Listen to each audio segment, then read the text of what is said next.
Hello guys, नमस्ते सबैजनालाई। हेर्नु न, म आज धेरै दिनपछि भिडियो बनाउन गइरहेको छु। कस्तो सिमसिम पानी परिरहेको छ है। अनि उयो हेर्नु न, यो इन्द्रेणी कति राम्रो लागेको नि है। कस्तो राम्रो लागेको छ यो इन्द्रेणी, हेर्नु न, यहाँनिर नजिकै लागिरहेको छ कि कस्तो राम्रो लागेको छ क्या। यो मेरो गाउँ अब सधैँ यही गाउँ मात्रै देखाउँछ भन्नुहुन्छ होला, कतै घुम्न जाने ठाउँ पनि छैन है। यस्तो ठाउँमा छु म चाहिँ।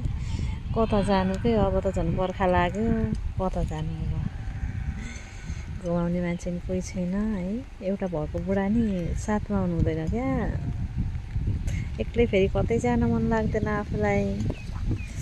त्यही भएर के भन्छ अरे, अनि यसो बाहिर निस्केको, सिमसिम पानी परिरहेको छ, भित्र कस्तो गर्मी भइरहेको थियो क्या।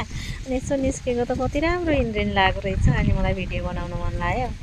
अनि यता हेर्नु न, म बारीतिर निस्केको थिएँ कि यता टमाटरहरू पाकिरहेको रहेछ, गोल भएर क्या।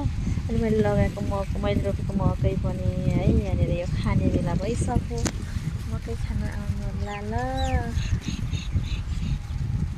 कस्तो राम्रो घोगा लागेको छ क्या मकैले।